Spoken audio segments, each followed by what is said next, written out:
Voilà, Estelle, nous reprenons notre échange.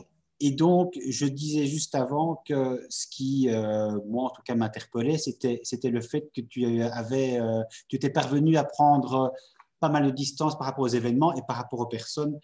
Et ici, en l'espèce, la grand-tante qui t'a fait quand même subir des maltraitances extrêmement graves. Oui, Donc, voilà, je trouve ça personnellement assez impressionnant. c'est impressionnant, mais bon, moi aujourd'hui, je vais bientôt avoir 50 ans, donc c'est presque des choses qui ont eu lieu, qui ont eu lieu il y a 45 ans. Donc, le relativisme avec lequel je peux en parler, même si c'est pas du relativisme du tout, mais le, le côté détaché que j'ai, il est là maintenant. C'était essentiellement du déni jusqu'à l'âge de 17 ans parce que c'était trop dur à assumer, parce que j'étais dans une culpabilité énorme vis-à-vis d'elle, vis-à-vis de la famille, avec une peur de l'abandon si je parlais de ça. Et, euh, et puis à 17 ans, c'est le viol qui me fait réaliser que c'était grave et qui me permet aussi vraiment de le verbaliser. En tout cas, c'est des violences plus de mon père qui m'obligent un petit peu à prendre en considération ça. Et puis, pendant longtemps, je vais garder quand même une idée que c'est pas si grave, hein, parce que les abus sexuels, ben, c'est pas un viol. Donc, je vais surinvestir le viol subi de la part de mon père et pas du tout prendre en considération les abus sexuels de l'enfance. Je vais me dire, bon, ça c'est de la gnognotte, c'est du Mm. petit matériel. Euh, Concentre-toi sur la gravité du viol, pas du tout sur, sur les abus. Sauf que les abus vont me rattraper bien plus tard. Et il faudra attendre la trentaine pour que ça me rattrape. Mais sur le moment, je ne le sais pas. Et, euh, et je vais continuer à relativiser euh, ces abus-là. Et il faudra, je pense, la mort de mon père pour que je commence vraiment à, à comprendre un petit peu tout ce que je t'explique là. Mhm. Et puis un échange avec d'autres victimes d'inceste pour comprendre déjà pourquoi je me suis retrouvée dans un tel état en 2003 et pourquoi c'est important que je refasse une thérapie Mhm. pour traiter ce problème-là et que ce problème-là, il n'est pas seulement en lien avec le viol que j'ai subi, il est en lien avec les abus. Et là, je vais devoir me pencher sur les abus sexuels de la grand-tante. Et là, je vais comprendre à quel point elle est criminelle et à quel point c'est grave et que ça a un impact. Il faut arrêter enfin, que les gens de la justice, des médias, se disent «Oh, c'est des abus sexuels, mais on s'en remet. » Enfin, par là même, on va te dire aussi qu'un viol, on s'en remet après tout, hein. Moi, c'est ce que m'a dit d'ailleurs la toubib qui m'a fait le kit de viol. Elle m'a dit «Ah, il vous a pas complètement défloré, mais vous allez vous en remettre. Mm. Voilà, c'est pas si grave. Et puis, vous n'allez pas porter plainte. Vous vous rendez compte, vous allez gâcher la carrière de votre père. C'est pas pensable pour une fille de votre niveau. Voilà, Ouais, ça, c'est le discours qu'on te tient trop souvent. ouais. Et malheureusement, des abus sexuels sont relativisés par les victimes d'inceste, les personnes qui ont subi ça dans l'enfance, ou tout simplement de la pédophilie, des abus sexuels qui ne sont pas faits par des membres de la famille ou pas par des personnes proches de la famille. On va te tenir ce discours-là. Mais en fait, non. Surtout quand ça arrive aussi jeune, ça va impacter tous tes projets.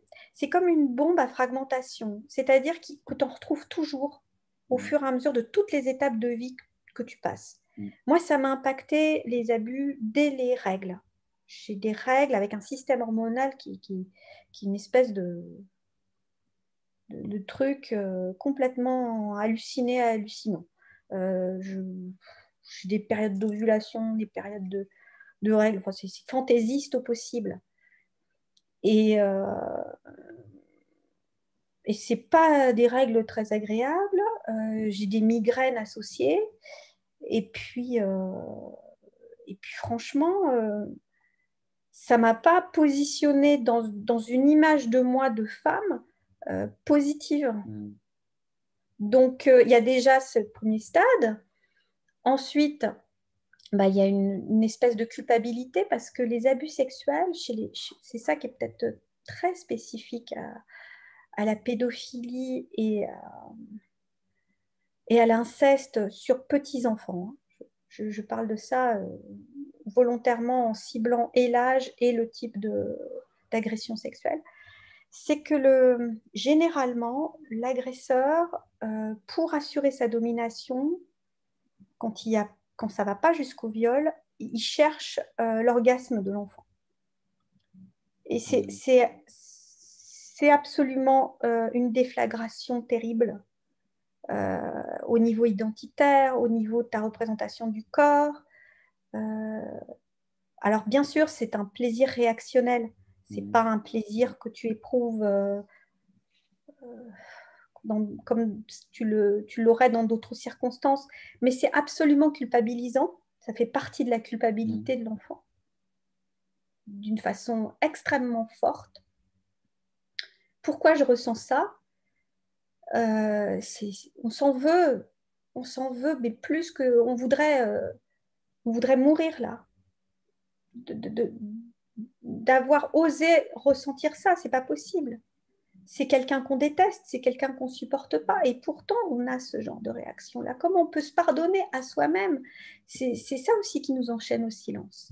C'est ça qui est presque la violence suprême des abus. Et bien sûr que ça impacte.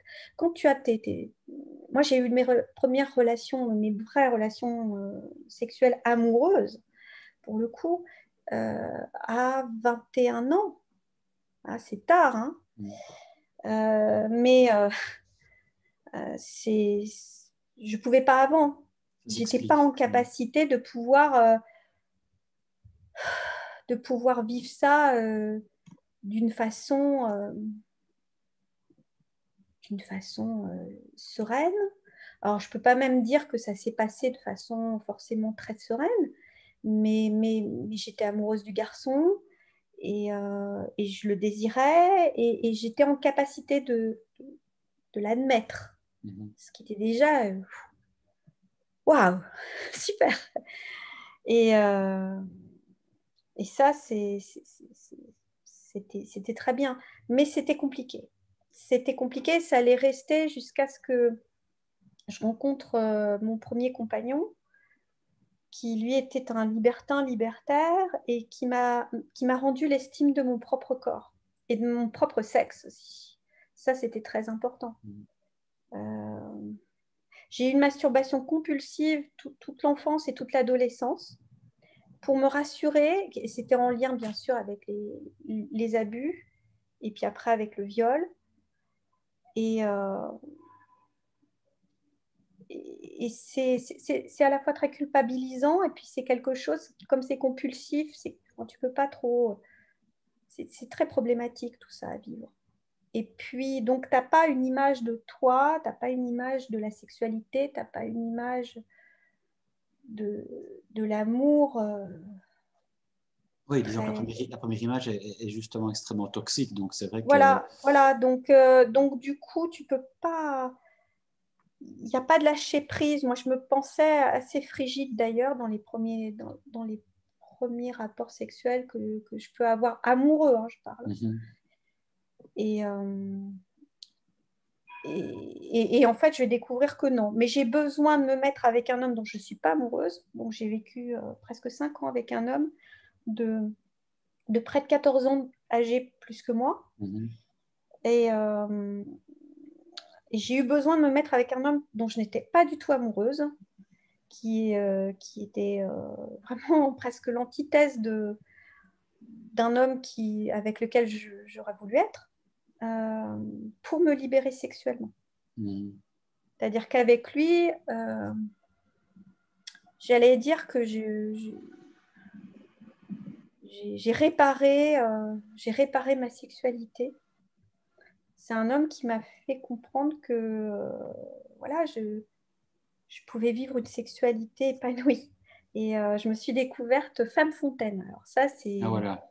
c'est c'est pas banal, mais, mais c'est absolument génial, quoi.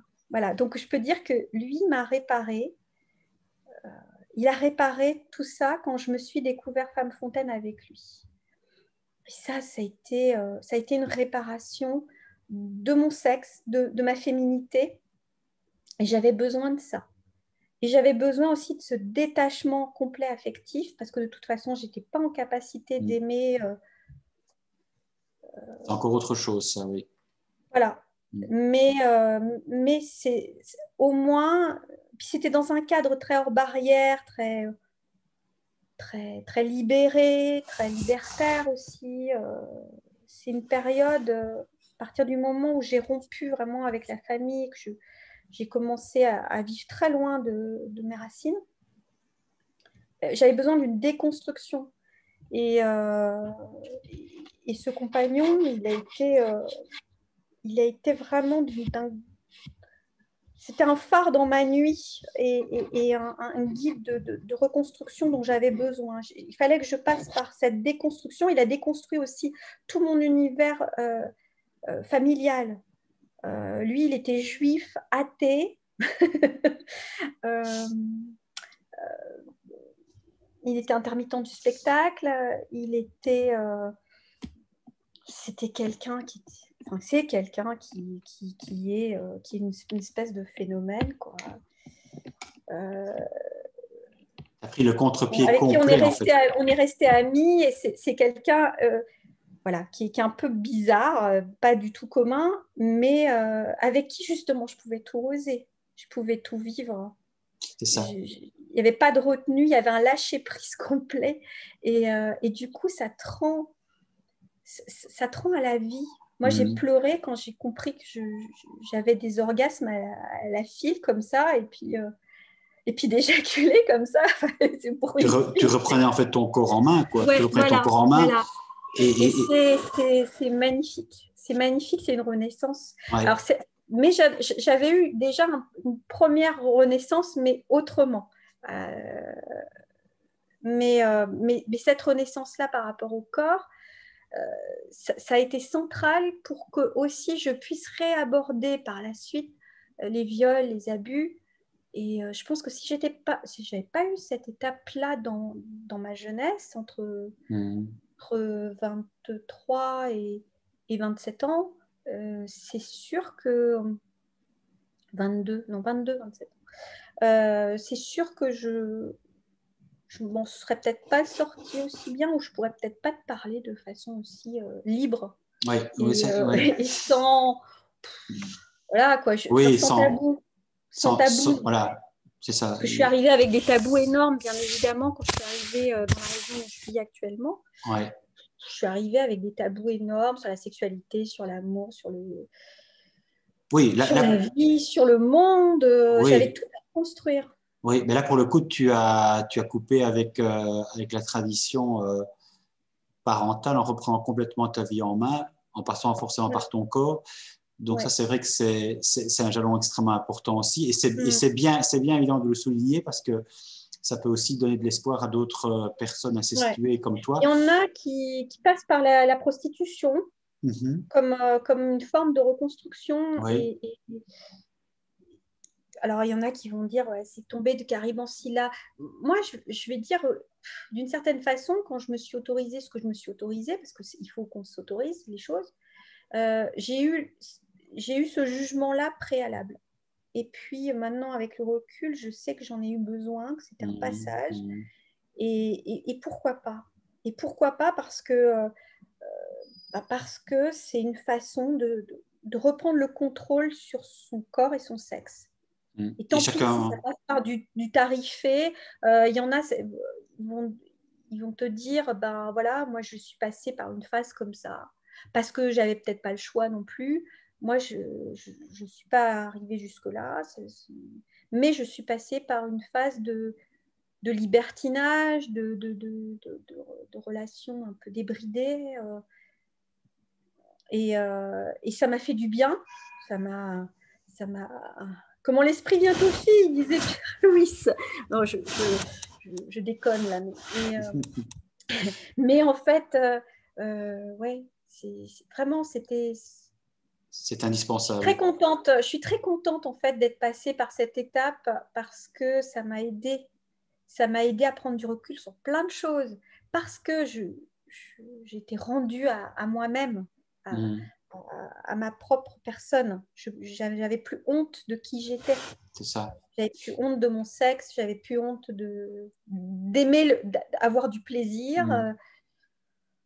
C'est plus tabou, c'était plus violent, c'était plus, Oui, bon, plus culpabilisant. C'est quand même un sacré chemin, effectivement, de pouvoir en parler comme tu en parles avec autant de plaisir, c'est le cas de le dire. Donc ça c'était aussi du coup un jalon sur ton chemin.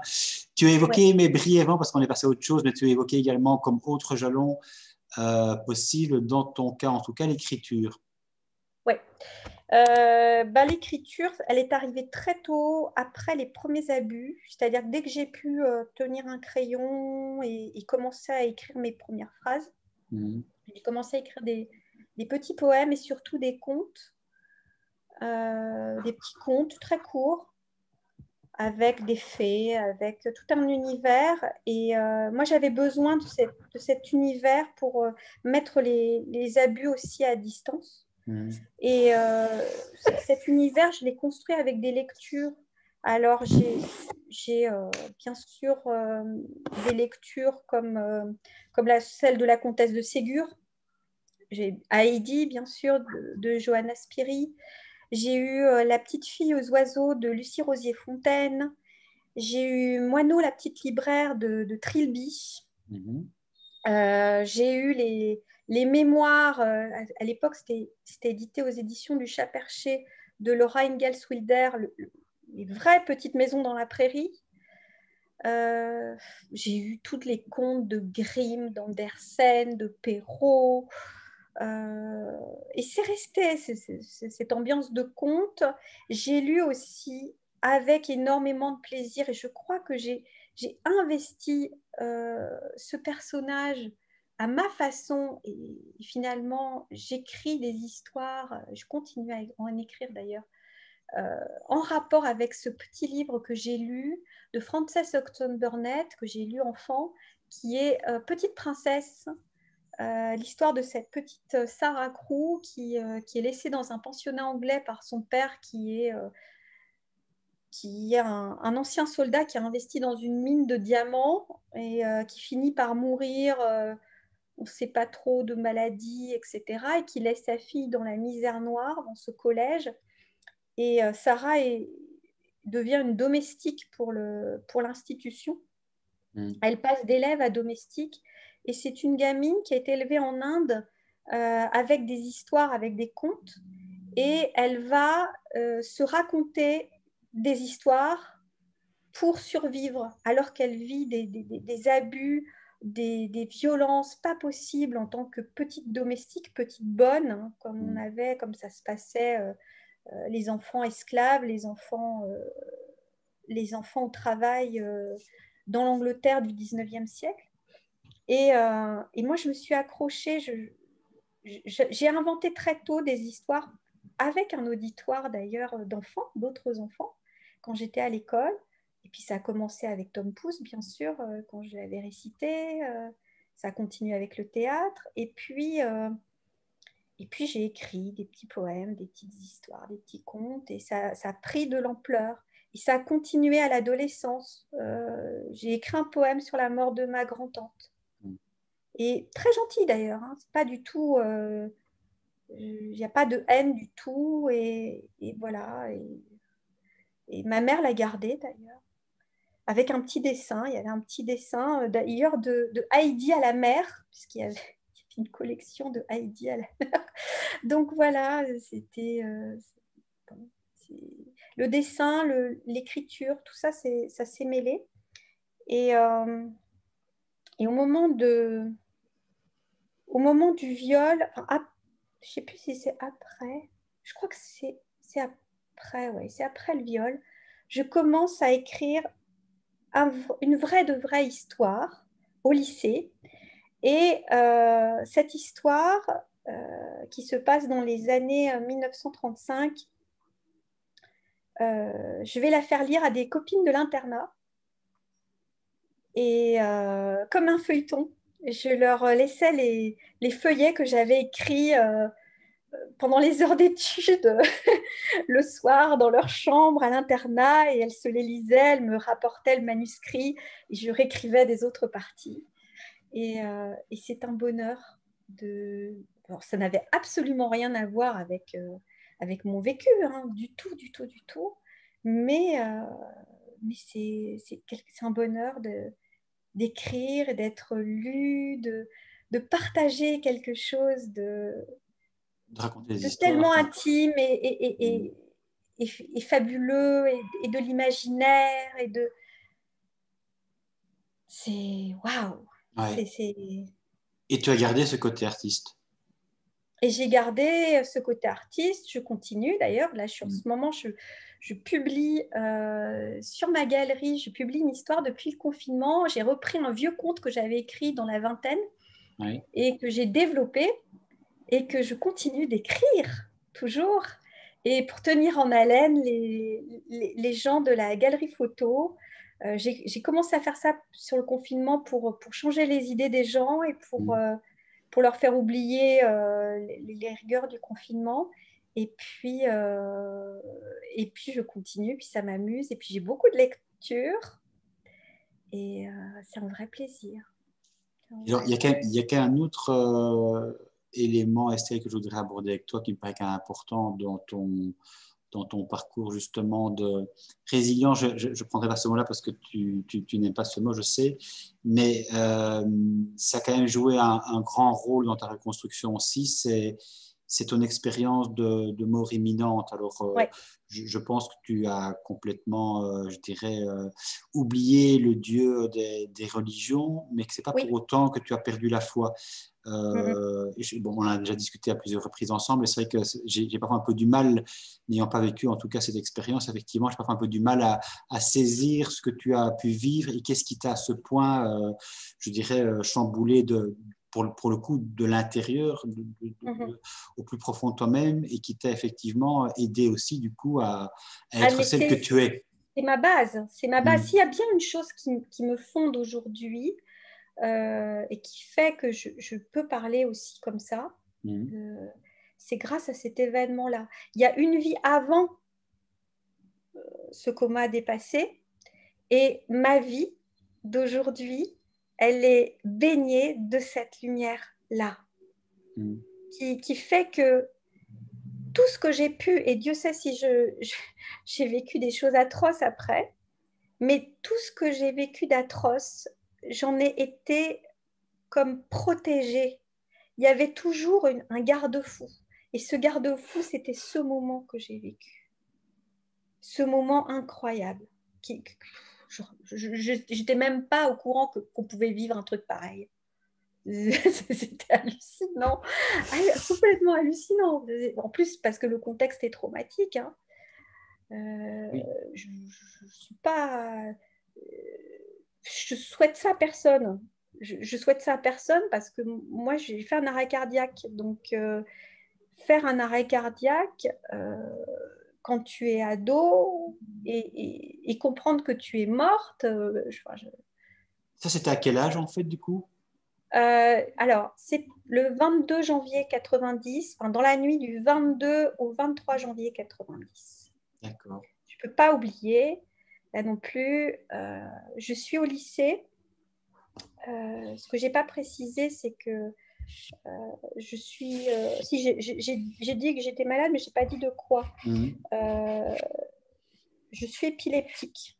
Je suis épileptique. C'est une épilepsie d'adolescence qu'on va qualifier d'idiopathique parce qu'on ne sait pas exactement d'où ça vient, mais je pense que c'est lié à mon système hormonal fantaisiste et donc plus ou moins lié aux abus et au contexte toxique familial. Mm. C'est une sorte, ça démarre comme un burn-out un petit peu. j'ai les premières crises en vacances avec mes parents dans les Cévennes. C'est l'été, j'ai 14-15 ans et ça me prend dans la chambre que je partage avec ma sœur et je m'écroule et voilà. Et je ne sais pas, on pense à un malaise vagal et puis en fait, ça reviendra pendant ma scolarité quelques mois plus tard. Et en fait, je pense que c'est la façon dont mon cerveau n'a plus pu gérer et les violences qu'on vivait et la maladie de ma mère, le fait que je devais m'occuper d'elle au collège, que quand mon père avait des accès de violence physique contre elle, je la cachais dans les toilettes pour prendre les coups à sa place. Que j'avais été harcelée par un professeur d'histoire au collège qui était absolument odieux et qui m'a fait un peu la tête de turc de la classe. C'est le résultat de plein de choses. Enfin, Un trop-plein. c'est un trop-plein. Et donc, je vais démarrer avec une épilepsie qui est sévère. Je vais faire jusqu'à 12 crises par jour, ce qui va me contraindre à arrêter les études. Et c'est pendant d'ailleurs que je ne peux pas me défendre de nuit que mon père va me violer alors qu'en journée, je suis en fauteuil roulant. Donc, il sait que je ne peux pas me défendre. C'est de nuit et le viol se fait alors que je sors de crise. C'est absolument... C'est effroyable. Et ma mère se lève d'ailleurs je ne sais pas pourquoi, elle s'est levée d'instinct et elle voit mon père se renculoter et sortir de ma chambre. Et elle dit, mais qu'est-ce que tu fais? Ah, je suis venue voir Françoise, elle a eu une crise encore. Voilà, c'est ce que mon père lui répond. Et bien évidemment, il ne va pas dire ce qu'il a fait. Mais c'est ça qui est le plus horrible, c'est-à-dire qu'il a profité d'une faiblesse. Il y a un abus de faiblesse, c'est-à-dire que je ne suis pas en capacité physique. Non, clairement, bien sûr. De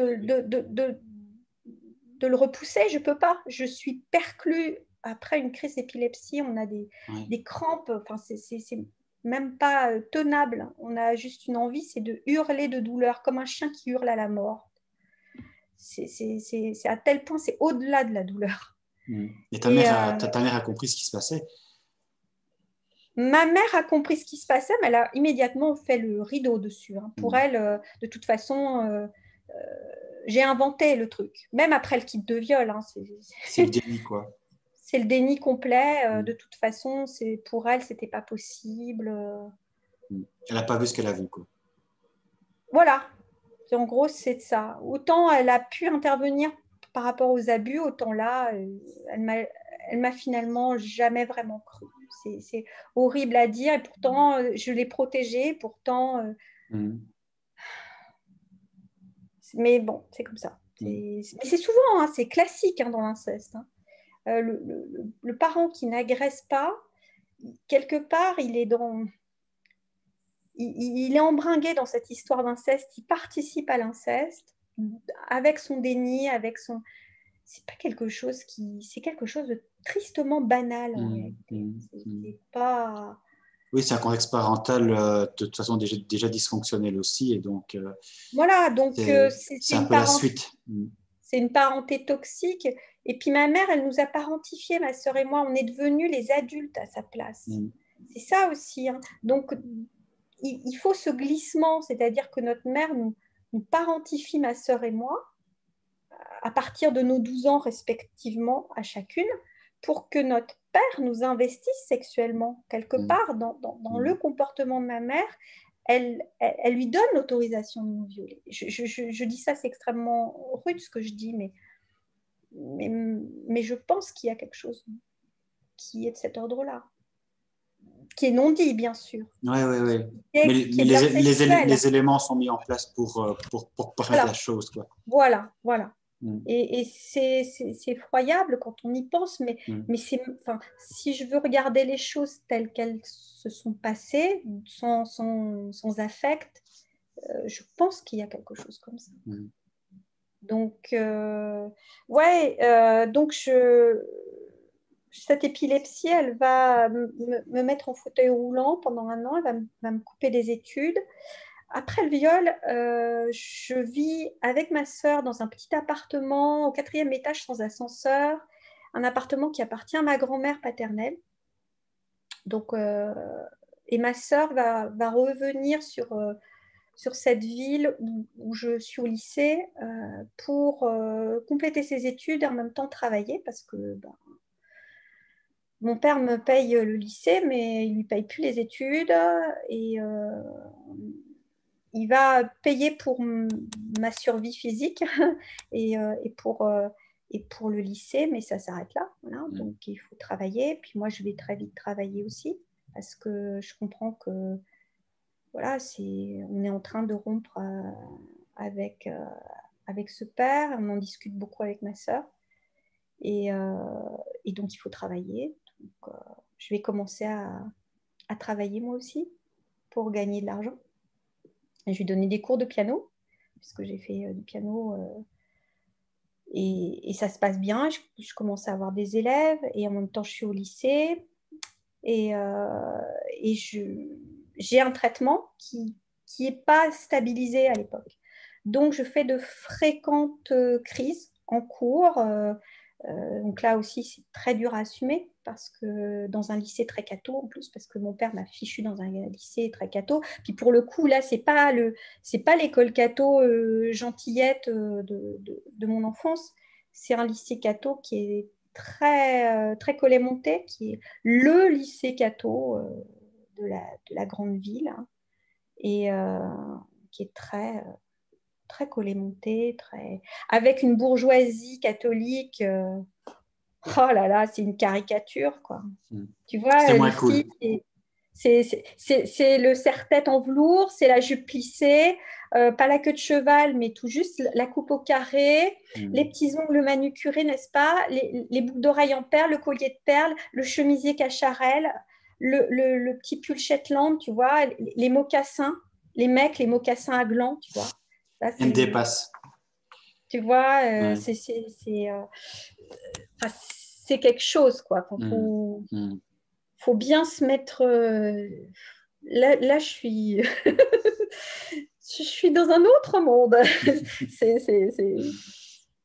C'est particulier. Donc oui, vivre l'épilepsie dans un tel cadre, avec la diabolisation que ça suppose de tout ces joyeuses familles, n'est-ce pas, qui sont très coinsouilles pour beaucoup, qui sont très connotées droite, extrême droite, hein, parce qu'il faut ce qu'il faut quand même, et puis c'est quand même une tradition hein, chez les bourgeois catholiques. Hein.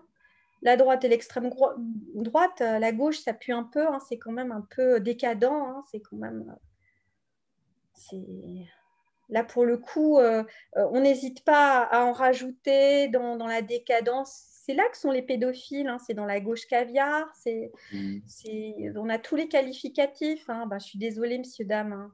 L'inceste, la pédophilie se trouve aussi dans la bonne bourgeoisie catho. Hein. J'en suis la preuve vivante. Et au contraire, c'est presque une tradition là-dedans.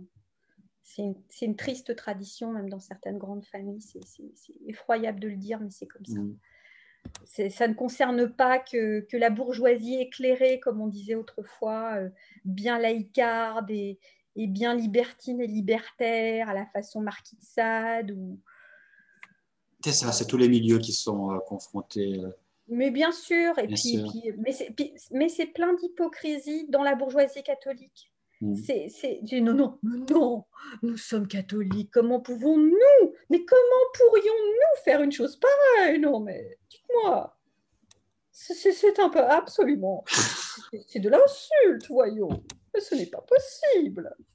Mais donc, malgré tous ces drames que tu as, je dirais, de manière successive dû affronter, tu abordais la question de... Voilà. De ce coma, donc il arrive, je suis au lycée, je suis dans ma chambre de lycée, j'ai des crises à répétition. Et à la suite de ces crises à répétition, dans ma chambre, je fais un arrêt cardiaque. Cet arrêt cardiaque alerte une surveillante parce que je dois avoir, je ne sais pas, hein, parce que je perds complètement conscience. Ça alerte une surveillante qui, euh, qui va tout de suite appeler le SAMU, quoi. Parce que je dois avoir un râle comme quelqu'un qui agonise, je suppose, ou quelque chose. Et elle se rend compte que je suis clairement en train de passer l'arme à gauche, quoi. Donc, imagine la panique, la pionne qui se retrouve face à ça. Et moi, je sors de mon corps et je me touche.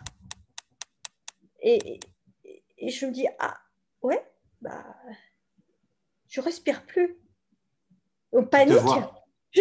Non, mais je me touche, je me vois et je me touche et je comprends que je me traverse. Et je dis, mais je respire plus. En fait, je suis morte. En même temps, je réalise ça. Je suis sidérée, là. C'est un truc. Puis je vois ce corps, là, qui est complètement disloqué par la crise. Enfin, je suis dans un état. Enfin, c'est même pas descriptible. Et puis, je me dis, bon, pas maintenant, on fait quoi? Et puis, immédiatement, il y a une espèce de chose qui me tranquillise. Et je ne sais même pas ce que c'est. C'est un sentiment de bon, bah. Tu veux Et dire. après? Et après, qu'est-ce qui se passe? Et après, ben, je suis aspirée, je vois une lumière en haut. Je me dis, c'est quoi cette lumière? Je vais aller voir ce qui se passe. Et je m'aperçois que je peux voler, que je peux monter.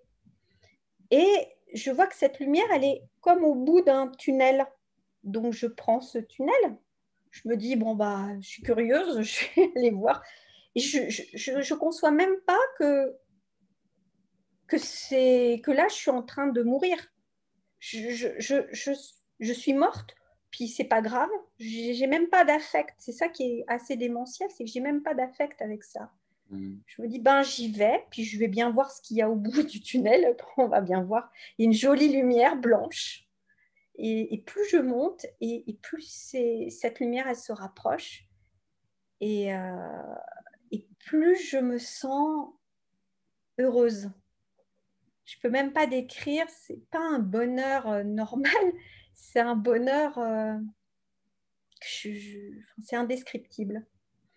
Et cette lumière, elle est tellement belle, tellement belle, tellement belle, elle est intense, mais elle n'est pas éblouissante.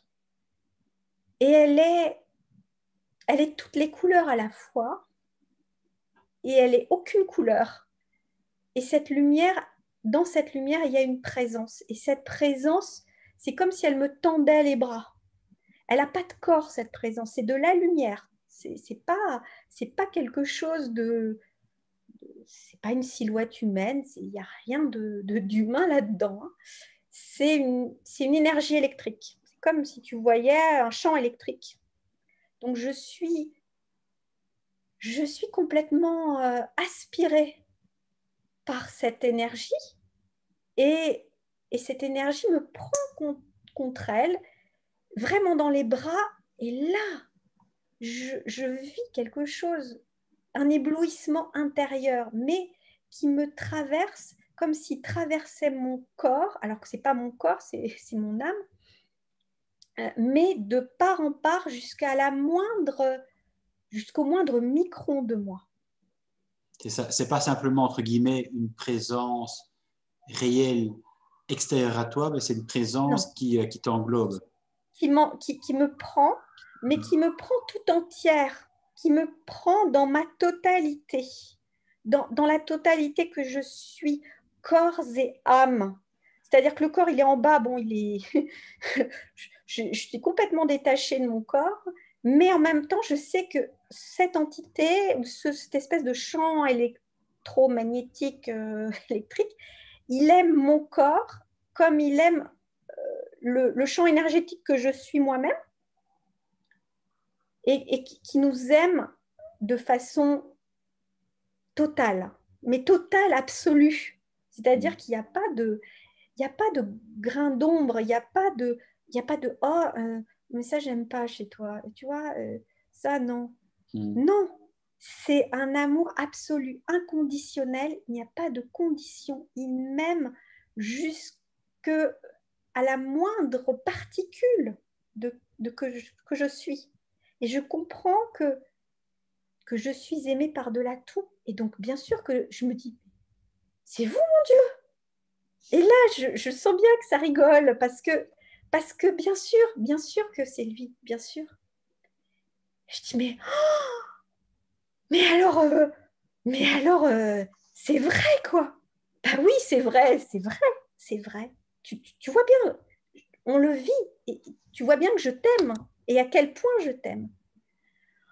Et ça, c'est cette étreinte, c'est hyper puissant. Et je ne sais même pas combien de minutes je vis ça. Je ne sais pas C'est hors du du temps. tout combien ça dure, mais c'est un temps, il n'y a pas de temps. Le temps s'arrête. Dans cette étreinte, le temps s'arrête, il n'y a plus de temps, il n'y a plus d'espace, il n'y a plus rien qui compte. Il y a juste cet intense amour. Je suis aimée, j'aime. Il y a une espèce de fusion complète entre tout, tout et tout. Il y a une espèce de... J'ai l'impression de rentrer à la maison, mais dans une maison que je connais depuis toujours, en fait, qui m'appartient même avant que je sois née. Je ne l'ai pas précisé, mais quand j'étais enfant, j'ai vu un film qui m'a beaucoup interpellée, qui s'appelle L'Oiseau bleu, qui est tiré d'une nouvelle de Maeterlinck, et qui avait été jouée par Shirley Temple. Et c'est l'histoire de Mytil et Tiltil, ces deux petits-enfants qui sont à la quête de l'oiseau bleu pour guérir leur mère, je crois, qui est malade, etc. Et en fait, ils vont aller rejoindre leurs grands-parents qui n'ont pas connu, qui sont morts. Et ils les rejoignent au paradis. Et là, j'ai vraiment l'impression d'être au paradis, quoi. Et en même temps, ils vont rencontrer leur futur petit frère ou petite sœur, je ne sais plus. Et ce qui est très rigolo dans la nouvelle de Maeterlinck que j'ai lue après, c'est qu'en fait, les futurs enfants décident de qu'est-ce qu'ils vont avoir à vivre et où ils vont débarquer, pourquoi ils vont faire telle chose. Et quand je vis l'expérience de mort imminente, enfin après en tout cas, pas tellement longtemps après d'ailleurs, quelques semaines après, je repense à ça et je me dis, mais oui, mais c'est bien sûr. C'est comme si, en fait, dans cette expérience, je revivais quelque chose que j'avais vécu avant ma naissance. Comme si j'avais décidé de venir au monde et de vivre ce que j'avais à vivre jusqu'à ce que je retrouve, en fait, le contact avec Dieu. Ça paraît hallucinant ce que je te dis, Oui, mais mais c'est de fait difficile à comprendre pour quelqu'un qui ne l'a pas vécu, pour évidemment. quelqu'un qui ne l'a pas vécu. Ouais. Mais donc, c'est comme si je revenais à la source de tout et que je connaissais déjà avant même d'être née. Et ça, c'est absolument incroyable. Et j'ai accès, en même temps qu'il y a cette étreinte, à tout un champ de rectification, de mise à jour. Tu vois, c'est comme si on me branchait sur une mise à jour 2.0 par rapport à la foi, à la religion, par rapport à tout un tas de choses. C'est-à-dire que Tu es c'est comme si nettoyé quelque part. je sais pas si on va parler de nettoyage, mais j'ai un programme de. Alors tu vois, ça n'a rien à. Ça n'a rien à voir avec moi. Ça, ce que tu as appris, c'est des conneries. Ça a été complètement dévoyé. J'ai accès à ce moment-là à une connaissance immédiate de ce qui est Dieu et de ce qui n'est pas Dieu. Alors là, tu vois, moi j'avais une culture religieuse cléricale, hein, très obéissante. Je peux dire que j'avais une foi cléricale. J'avais une foi dans le clergé, d'autant plus que j'avais de très bonnes expériences et avec les religieuses, et avec des moines super rigolos, et avec des prêtres qui étaient vachement bien. Donc, j'ai pas du tout une image noire comme je pourrais en avoir après, bien plus tard, de l'institution catholique. Mais alors, quand j'ai la mise à jour, au pétard, ça c'est juste C'est autre incroyable. chose. C'est autre chose. Et là, tu te dis, ah ben oui, là forcément. Du coup, ben en fait, je t'ai cherché toute ma jeune vie. C'est maintenant que je te trouve. Ah ben merci, hein, merci pour la mise à jour. Là, il y a tout un tas de choses que je comprends beaucoup mieux, quoi. Ouais. Donc, du coup, il y a des passages de la Bible que je vois. Non, non, mais ça, c'est surtout, ne crois pas ça. Ça, c'est des choses qui ont été rajoutées. Tu pourras faire des recherches, mais tu verras que c'est pas, c'est pas ça. C'est pas ça du tout. Ah bon? Bon, bah d'accord, j'enregistre. Je me dis, oh, pourvu que je me rappelle de tout. Il y a la peur de pas me souvenir de tout à ce moment-là, parce que j'en apprends tellement. C'est comme si je voyais défiler un truc, tu sais, comme la matrice là, dans Matrix, là, tu sais, tous les programmes, là, Oui, oui, oui, oui. Mais tu as une bonne mémoire, normalement, donc. ça circule à une vitesse folle. Et puis, une fois que j'ai fait la mise à jour, il a dû se dire, bon, bah maintenant, elle a fait la mise à jour. Première étape, allez, ça, c'est fait. Donc, une fois que j'ai été baignée là-dedans, j'ai fait cette mise à jour-là, l'étreinte se dessert progressivement et je sens qu'il y a une petite lumière dorée qui se rapproche de moi. Et dans cette lumière dorée, il y a une silhouette de jeune homme vague qui a les cheveux frisés et, et qui me fait signe de le suivre. Et je regarde l'entité qui m'a étreinte dans ses bras, qui pour moi est Dieu. Et je dis, qu'est-ce que je fais? Ben, je suis bien là, enfin, on était bien là. Vas-y, vas-y. Donc, qu'est-ce que je fais? Ben, je suis cette espèce de silhouette dorée. Et, et donc, je vais avec cette silhouette dorée, je passe une espèce d'arche qui ressemble à une porte. Et je me retrouve sur une esplanade. Et au loin, ou à l'autre bout de l'esplanade, il y a une autre arche avec une lumière argentée, bleutée qui arrive face à moi et avec une espèce de silhouette que je ne peux pas voir nette. Ça m'énerve d'ailleurs. Je ne peux pas voir cette silhouette nette. Tout ce que je vois, c'est une silhouette d'homme, de jeune homme assez grand. Je vois qu'il a certaines caractéristiques physiques, mais je ne peux pas avoir une vision nette de ce monsieur. Et je vois que la silhouette argentée qui l'accompagne, c'est exactement une espèce de jumeau de la silhouette dorée qui est avec moi. Donc, ces deux petites lumières, elles vont se retrouver. Nous, on va attendre presque devant chaque porte ou à chaque bout. Et puis, elles se parlent. Je ne sais pas ce qu'elles se disent, mais elles se parlent. Et, et elles reviennent vers nous. Et, et ce que j'appellerais un ange, donc cette silhouette dorée, elle me prend la main gauche, je tiens à le préciser. Alors, je ne peux pas dire, c'est la main gauche de mon âme. Hein. Pas, évidemment, je n'ai pas de corps. Mais c'est comme si j'avais un corps de lumière et c'est ma main gauche qui est prise. Mm-hmm. Et je sais que c'est la main gauche du jeune homme en face de moi qui est prise aussi. Et en fait, on va se rapprocher et les deux anges vont nous mettre nos mains gauche ensemble, en contact. Donc, c'est d'abord la main du jeune homme qui est posée à plat et ensuite l'ange place la mienne dans sa main. Et c'est un instant, je ne sais pas comment expliquer ça, c'est un instant de pure joie, de pur bonheur.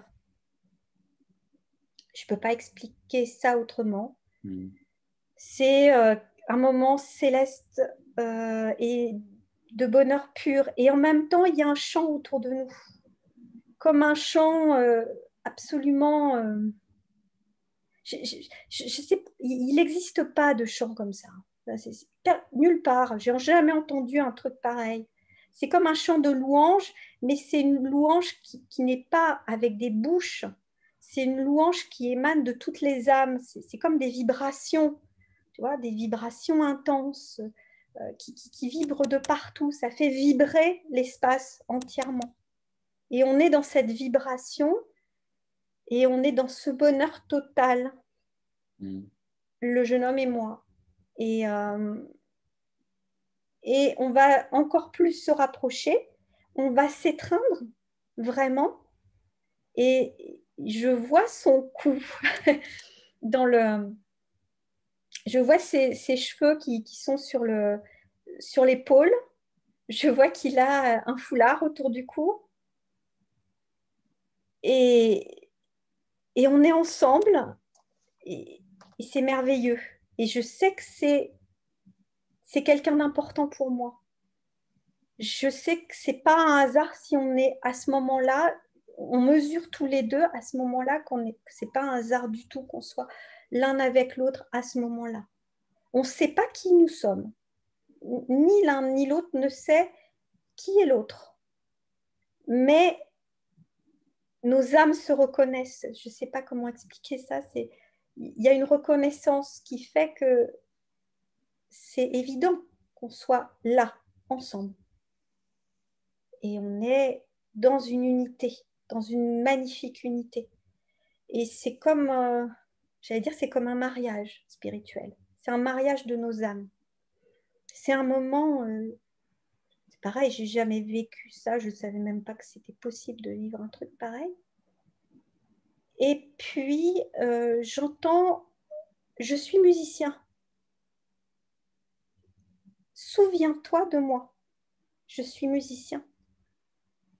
Et je ne sais même pas ce que je lui réponds. Je crois que je lui dis que je suis au lycée ou que je suis étudiante.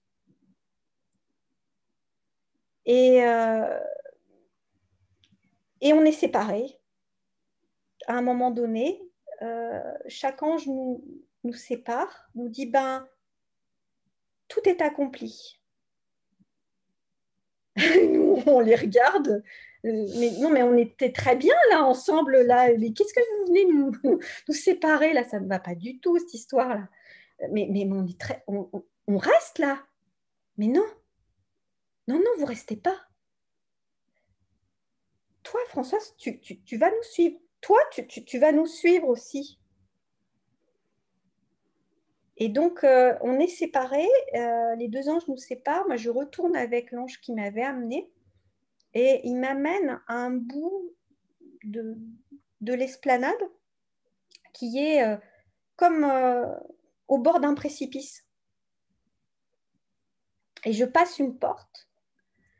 Et il me dit, bah, maintenant, tu as vécu tout ce que tu devais vivre. Tu ne peux pas rester. Mais moi, je suis bien. Mais non, c'est pas possible. Tu as des choses à vivre. Tu as encore beaucoup, beaucoup, beaucoup de choses à vivre et à apprendre. Mais moi, je veux rester avec lui. Mais on était bien là. Non, c'est pas possible. Tu as des choses à vivre. Tu le retrouveras, mais quand le moment sera venu. Ah bon. Ben qu'est-ce qu'on fait? Ben, tu vas repartir. Mais comment? Et là, l'ange me pousse. Il me pousse en arrière. Et là, je pars à grande vitesse. Très très grande vitesse, c'est comme si je m'écrasais dans mon propre corps. Mon âme re-rentre par la tête dans mon propre corps. C'est absolument innommable, c'est-à-dire que c'est comme si tu chutais. Donc c'est douloureux sous parachute. Ah, c'est hyper douloureux, c'est-à-dire que tu as l'impression de te briser en 1000 morceaux. Parce que tu atterris dans ton propre corps. Tu es hyper léger, quand tu es sans corps, tu es vachement à l'aise, tu es vachement bien. C'est super confortable. Je t'aperçois que tu peux voler, tu peux te projeter dans n'importe quoi, dans n'importe où. Il n'y a plus aucune importance. Tu es dégagé de ta fonction corporelle. Mais du coup, là, en fait, tu tu retrouves le corps médical qui était en train de s'affairer autour de toi quand tu étais Voilà, parti. voilà. Et je retrouve, et là, j'entends tut, tut, tut, tut. Et certainement qui m'avait choquée et que c'est aussi à ce moment-là que je rentre dans mon corps. Et là, il n'y a pas de mots, je suis hors de la douleur, tellement c'est horrible. Et là, j'entends du Toubib, ça y est, elle revient. Et là, tu nous rappelles, tu avais quel âge à ce moment-là? donc j'ai 18-19 ans. Je suis au SAMU et je suis en train de reprendre vie. De reprendre Enfin, vie. sur Terre, en tout cas. Voilà. Et je ne peux pas en parler après parce que c'est trop... Je suis jeune et je crois que c'est... J'ai jamais pensé vivre un tel truc. Je ne pensais même pas que c'était faisable et possible. Et la première chose que je fais, c'est que je garde tout pour moi. Par contre, je vais essayer de me documenter et je vais tomber sur des témoignages. Donc déjà, ça va me rassurer parce que je vais me dire, bon, ça va, je ne suis pas seule. Je ne suis pas seule à avoir vécu des trucs comme ça. Mais par contre, très, très vite, je vais uniquement favoriser la première partie de mon expérience de mort imminente, à savoir cette étreinte avec Dieu. Et je vais complètement mettre sous clé, sous coffre, et presque entrer dans le déni avec la deuxième partie de cette expérience-là, parce que je ne retrouve aucun témoignage qui parle d'une pareille union. Donc là, comme je suis incapable de le gérer, j'en ai très peur. Je me dis, ça se trouve, c'est mon cerveau qui a fabriqué ça pendant mon coma, et ça n'a jamais existé. Puis je suis quand même sceptique. J'ai quand même une forme de scepticisme, toujours. Je me dis quand même, bon, c'est énorme, ce que j'ai vécu, c'est énorme. Puis je suis déjà revenue de beaucoup de choses, donc je me dis, hop, hop, hop, hop, hop, cocotte, hein. Mets la pédale de frein. Pas trop vite. Hein, pas trop vite. Hein. Et puis quand même, je me dis, on a tous vécu cette immense étreinte, ou presque. On est tellement plein. Je me dis, au moins, ça c'est sûr, je peux m'appuyer là-dessus. Le reste, bon, on va le mettre dans une petite boîte. Et puis, on verra. On verra un peu. Puis c'est pas grave. Hein. Puis ça se trouve, c'est un gars, il est mort. Ça se trouve, lui, il est vraiment mort. Et en fait, je le reverrai jamais, ou je le reverrai quand moi, je serai morte à mon tour. Donc, bon, qu'est-ce que tu veux qu'on fasse, hein? Avançons, hein, traçons. Hein, la vie reprend, quoi. Voilà, la vie reprend. Puis, j'ai pas le choix. Il faut que je fasse mes études. Il faut que je me batte pour avoir mon bac. Il faut que je me batte pour faire mes études d'art, qui ne seront pas du tout soutenues par mes parents, enfin, pas par mon père. Ma mère va m'aider pour payer les études avec mon parrain, mais pas du tout mon père. Parce que j'ai trahi, j'ai dévoilé le viol, parce que y a un certain nombre de personnes qui savent qui m'a violée, et par contre, cet événement va être fondateur de qui je suis, parce que ça va me protéger de tout ce que je vais vivre. Et la première chose atroce que je vis, c'est le Noël suivant. Là, j'ai failli mourir, mais pour une autre raison, puisque c'est mon père qui nous poursuit avec ma sœur dans les rues du village le soir de Noël, et qui dit je vais vous crever, et qui veut nous tuer à coups de couteau, et qui nous poursuit dans les rues du village enneigées, un moment surréaliste. Et donc, parce qu'à ce moment-là, il y a un conflit familial et qui pète un câble, comme on dit. En fait, on a été 2 ans séparés avec mes parents, sur ordre des médecins et sur ordre de la police, parce qu'ils ont bien compris qu'on était dans un milieu toxique. Ma sœur est devenue ma mère, d'une certaine façon, enfin, le seul référent légal, parce qu'évidemment, on ne met pas en prison un notable, et puis surtout pas un notable qui a les responsabilités qu'il avait à l'époque sur la région.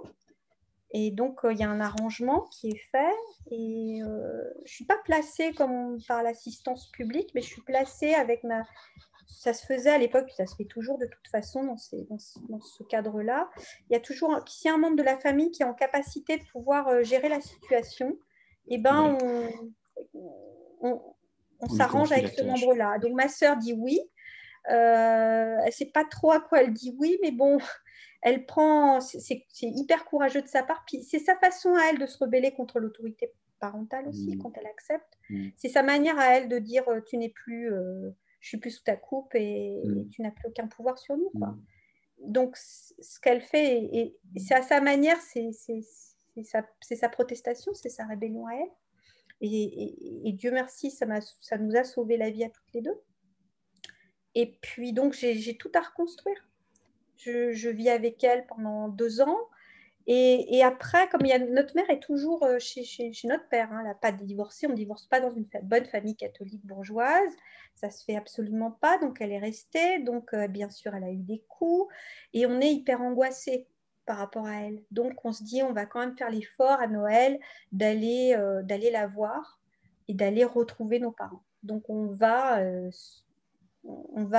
l'avant-veille de Noël, on va rejoindre nos parents à la maison familiale. Alors que ça fait 2 ans qu'on ne les a pas vus. D'accord, ouais. On a eu ma mère au téléphone, mais on n'a pas été. Donc, bien sûr qu'il y a le contentieux. Notre père est hyper remonté. On est les salopes de service, hein, bien sûr. Et puis, il prend un prétexte fallacieux pour d'un seul coup péter les plombs et prendre un couteau dans la cuisine, un couteau à découper, à désosser, et le brandir sur ma sœur d'abord, et puis après sur moi, et puis dire que de toute façon, on est perdu pour lui et qu'il va nous tuer. Voilà. Et donc, il pète un câble complet, et on a juste le temps de prendre nos manteaux, nos sacs, et de se mettre à courir dans les rues du village. Et c'est surréaliste, quoi. Il y a les volets en fer qui se claquent dans l'avenue où on habite, avec des gens qui entendent mon père, mais qui ne veulent pas savoir. Et là, j'ai l'image de Manon des Sources de Pagnol, tu vois, qui arrive avec tous les gens savaient, mais personne n'a rien dit, quoi. Et c'est ce sentiment d'isolement énorme. Et en même temps, je suis dans une espèce de bulle. Il y a une espèce de bulle de protection qui fait que même si on a risqué notre peau, je ne peux pas dire que j'ai eu vraiment peur à cause de ce coma, à cause de mon expérience de mort imminente. C'est comme si j'étais comme si je me regardais dans la situation. Il y a une dissociation qui s'est faite à ce moment-là, et j'ai pas peur. Je peux pas dire que j'ai peur. J'ai les bons réflexes. Je dis à ma sœur, on va faire ci, on va faire ça. Tout s'organise. Je n'ai absolument pas peur. Et on va vivre le moment, et on va s'en sortir. Et au petit matin, on va reprendre la voiture pour repartir chez nous. Et on va mettre un certain temps avant de pouvoir revenir dans cette bâtisse. Et progressivement, en fait, année après année, le contact est globalement rompu. C'est presque un élément de nos limites. Donc, du coup, là, on va rompre progressivement le contact. Et ça va pousser ma mère, d'ailleurs, à partir. Voilà. C'est ça qui va pousser ma mère à partir, parce qu'à un moment donné, on lui dit non, mais là, moi, je faisais l'effort de revenir parce que d'une part, elle finançait un peu mes études, et d'autre part, parce que j'étais très angoissée pour elle. Donc, je revenais 1 à 2 fois par an aux vacances de Noël et aux vacances d'été. Je faisais l'effort de venir 3-4 jours. Je ne pouvais pas plus. Donc, c'était très compliqué parce qu'il fallait que je me programme, que je prenne le train, il fallait que je me calibre intérieurement pour me programmer, pour être dans un certain comportement, pour tenir le choc face à quand même à mon agresseur sexuel. Oui, c'est quand même spécial. De réintégrer ma chambre, et puis après j'ai changé de chambre parce que j'étais obligée de pousser l'armoire devant la porte pour pouvoir arriver à dormir. Enfin, tu vois, le contexte, oui, C'est une situation tout à fait anachronique. Hein, je veux dire, Voilà. c'est pas du tout normal. C'est pas du tout normal, c'est surréaliste. Et puis, quelque part, c'est ma mère qui m'oblige à faire ça parce qu'elle n'a pas le courage, le cran de partir. Et puis, elle joue de ça aussi. Elle joue de ça. Donc, c'est une situation qui est absolument toxique. Et à chaque fois, après ces séjours, j'ai des séances de lavage intensif où je passe des heures sous la douche comme pour me purifier de tout ce que j'ai vécu de poisseux, de toxique. Mon père m'a plus jamais retouché, hein, mais c'est de le voir, c'est de toucher ses couverts, c'est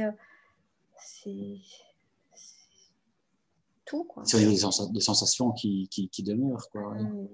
C'est effroyable. Et puis de l'entendre, et puis d'être comme prise au piège, quoi. Ouais. Quand je t'entends, en fait, je me pose une question, Estelle. Bon, clairement, l'expérience de mort imminente t'a aidé, effectivement, comme tu l'expliques très bien, à passer les autres épreuves et à les surmonter, je dirais, sans trop de dommages collatéraux. Mais je me demande évidemment pourquoi faut-il passer finalement par une expérience extrême qu'est le coma pour finalement, à ce moment-là et à ce moment-là seulement, avoir accès à une connaissance dont on ne pouvait avoir connaissance ailleurs, enfin, je veux dire, sans ce coma. Tu vois ce que je veux dire? Pourquoi cette extrémité? J'en sais rien. Là, de toute façon, c'est une expérience personnelle. Certainement que Dieu a pensé que c'était important que je fasse cette expérience comme ça. Peut-être que j'étais en capacité de pouvoir intégrer ça de cette façon-là. Et que j'aurais peut-être pas eu l'ouverture, étant donné mon conditionnement de départ, d'avoir l'ouverture intellectuelle, psycho-affective de tout ça, s'il n'y avait pas eu ça. Peut-être que je n'aurais pas intégré ça, ou beaucoup trop tard, ou je ne sais pas. Il y avait certainement une raison. Moi, je ne suis pas dans les projets de Dieu. Hein. Je ne sais pas pourquoi il a choisi ça. Il a pensé que c'était important pour moi de le vivre comme ça. Peut-être que pour d'autres, ça sera complètement autre chose, hein, et tant mieux, mais chacun a son parcours de vie. En tout cas, il a pensé que c'est ça qui m'aiderait, que j'avais besoin de ça pour avancer, et clairement, j'en ai eu besoin. Et il a bien fait de faire ça parce que ça m'a protégée de tout, et qu'encore aujourd'hui, ça me nourrit, ça fait que je suis pleinement heureuse, ça fait que j'ai la force de m'accomplir à moi-même. Je n'aurais pas pu trouver la force avec tout ce que j'avais vécu. J'étais une gamine qui était fracassée, doublement fracassée. J'avais plus aucun espoir. Enfin, si je m'accrochais à l'art, mais clairement, j'aurais pu très mal tourner. Enfin, quand tu vis des choses aussi fracassantes à un âge aussi tendre, et puis que c'est quelque chose sur la durée, c'est pas un petit truc, quoi. Et puis qu'il y a un contexte qui est lourd, qui est vraiment hyper toxique, quoi. Ça pue, quoi, de partout. Comment veux-tu sortir de là? Moi, j'aurais pu tomber dans la drogue, tomber dans la prostitution, tomber dans la délinquance. Je mesure aussi que ça a été... Je ne suis pas rentrée là-dedans parce qu'il y a eu ça aussi. C'est ma première réparation. Mais c'est peut-être aussi ce qui explique quelque part que ta sœur et toi, vous n'avez pas vécu les choses par la suite de la même façon. Oui, tout à fait. Oui, tout à fait. Ouais, je pense. Mais je suis pas... Enfin, pour ce qui me concerne, moi, je ne peux pas vraiment parler pour elle parce qu'elle a son propre cheminement, son propre parcours, et ça lui appartient, et je ne veux pas... Non, bien sûr. Je ne veux pas rentrer, je ne peux pas parler pour elle, et je peux pas... Mais en ce qui me concerne moi personnellement, c'est évident que je ne pouvais pas continuer à me détruire après avoir vécu un tel truc aussi merveilleux, aussi structurant, aussi, aussi rétablissant de tout ce que j'étais et d'aussi amoureux. C'est une protection, c'est un rempart contre tout. Et ça l'est encore aujourd'hui. Si j'ai eu la force de vivre et de supporter tant de souffrances, même après, si j'ai pu affronter aussi tout ça, c'est grâce à ce moment-là, où je me suis sentie aimée profondément, infiniment. Et ça, je ne peux pas oublier ça. 31 ans après, c'est toujours vif, comme si c'était hier que je l'avais vécu. Et ça t'a permis de nouer des relations et puis d'être aussi en couple. Enfin, je veux dire, tu étais en mesure de fonder quelque chose, sur le plan, sur le plan relationnel, ce n'est pas donné à tout le monde. Et puis de mener mes projets, d'avancer sur mes projets en disant, en sentant que j'étais protégée. Je n'avais pas quelqu'un forcément à mes côtés, parce qu'après, je suis partie toute seule, très loin de la famille, très loin de ma sœur, donc assez jeune. Je suis partie à 21 ans. D'abord, pendant un an, on se voyait tous les week-ends avec ma soeur parce que mon lieu d'études n'était pas tellement loin d'où elle était. Et puis après, c'est carrément, j'étais à près de 1000 km d'elle. Donc vraiment, j'ai plongé là, tu vois. J'ai plongé dans l'inconnu. J'avais personne, absolument personne. J'avais pas de personnes ressources autour de moi. C'était vraiment la plongée dans l'inconnu. Mais j'avais besoin de ça. Et en même temps, j'étais protégée. Je me sentais protégée parce que j'avais vécu ça. Je savais qu'il ne pouvait plus rien m'arriver. Le pire était derrière moi. Et quoi qu'il arrive, et c'est vrai, c'est toujours vrai. Tu avais une assurance tout à fait nouvelle, quoi. Ouais.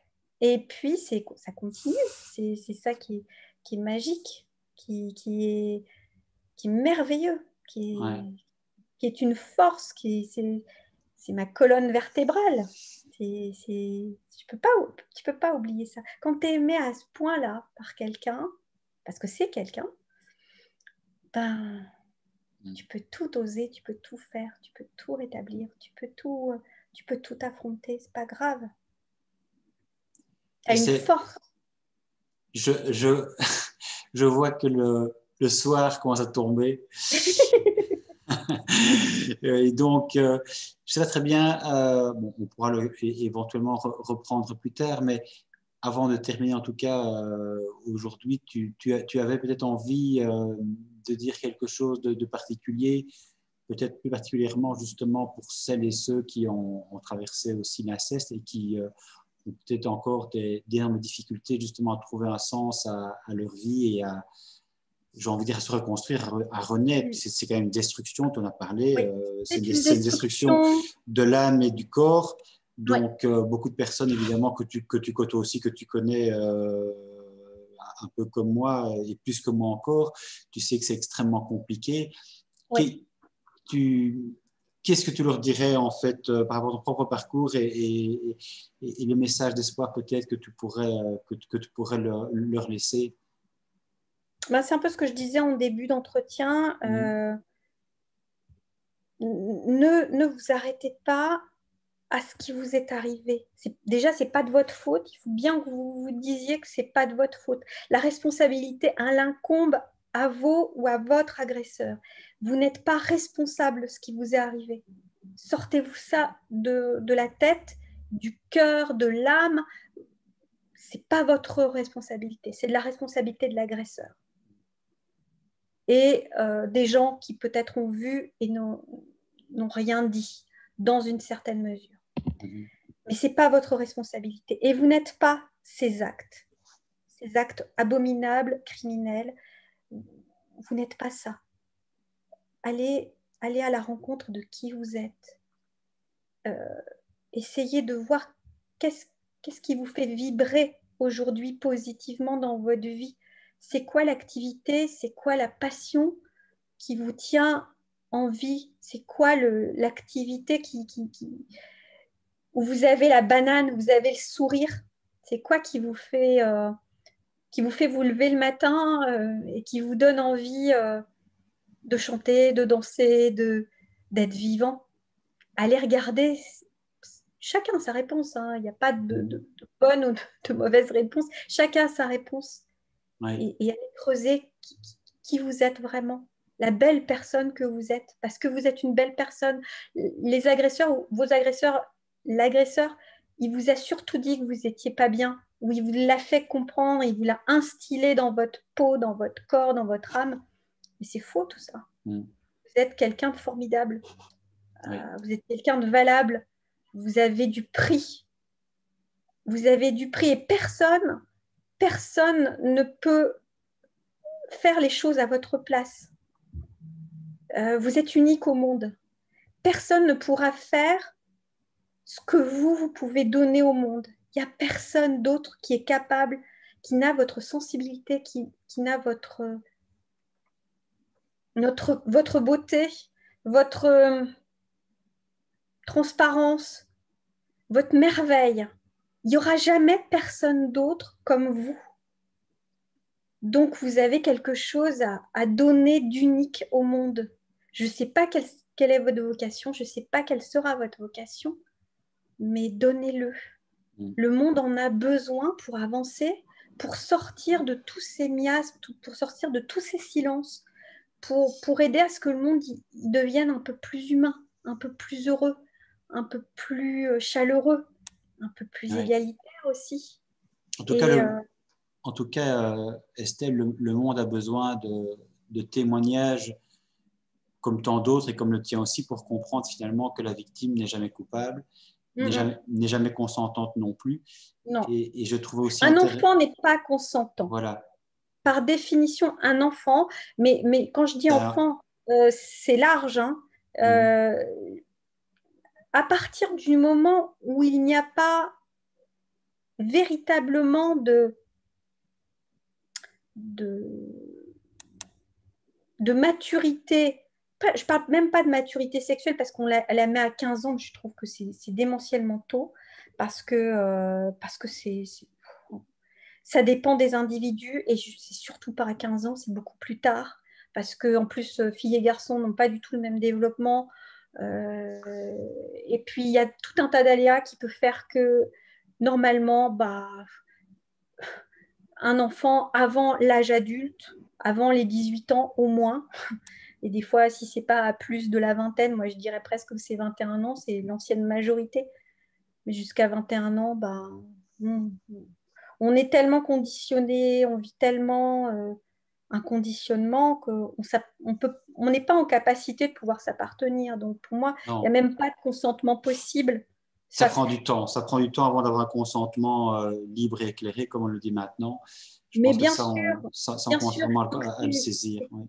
C'est complètement démentiel de demander ça ou d'exiger ça encore des enfants. Enfin, ça n'a même pas de sens. Pour moi, d'ailleurs, sur les enfants, il ne devrait pas y avoir de prescription. C'est quelque chose qui me tient à cœur. Et pire, je vais dire pire parce que pour moi, c'est un crime contre l'humanité, l'inceste sur des enfants. C'est un crime contre l'humanité parce que ça fait des enfants des morts vivants. Ah oui, des survivants. Oui. Non, des morts vivants. Des morts vivants, éventuellement des survivants, mais c'est vrai que c'est... des survivants, c'est même pas ça, parce qu'il y a quelque chose qui est mort définitivement pour beaucoup de gens. Moi, c'est un peu un cas à part, mais et encore, j'estime qu'il y a des parties de moi qui sont mortes, dont j'ai fait le deuil, en fait, maintenant. L'âge que j'ai aussi, c'est bon. Mais ça fait des enfants, des morts vivants. Et pour moi, on dit que le crime sexuel, c'est un crime de guerre. Je ne comprends même pas comment ça ne peut pas être un crime contre l'humanité. Tout crime sexuel devrait être un crime contre l'humanité. Parce que ça nous plonge dans une non-vie. Ouais. Et ça impacte toute notre existence parce que c'est un traumatisme à rebond. On n'en sort jamais. À chaque étape de ta vie, que tu sois à la ménopause, que tu sois pour être parent, que tu sois à ton adolescence, quand tu as les modifications génitales, corporelles, de voix, de tout ça, ça impacte toutes tes étapes de vie. Et ça revient, et ça te hante, et ça t'habite. Et c'est là tous les jours. Tu ouvres les yeux, tu sais que c'est là. C'est en Tu peux permanence, pas oui. faire autrement. Et tu dois t'y confronter. C'est déjà une lutte contre soi. C'est-à-dire que l'enfant, au lieu de se construire, il est déjà en lutte contre lui-même. C'est effroyable. Ouais. Je ne crois pas que les gens mesurent ça, ni les politiques, ni les religieux. Alors, peut-être encore moins les religieux. Non, mais la prise de conscience, L'humain, commence à peine. globalement. Commence à Ouais, peine, la c'est sûr. conscience commence à peine et je trouve ça effroyable. Je trouve ça effroyable. Écoute, Estelle, C'est pour moi incompréhensible. Ouais. Je te remercie en tout cas honnêtement, pour ton témoignage extrêmement lucide, précis, qui, je pense, n'a rien laissé de côté. Je pense que tu as vraiment dit les choses comme elles se sont déroulées, aussi en ce compris ta reprise en main de ton corps et de ton esprit, de ta vie de femme.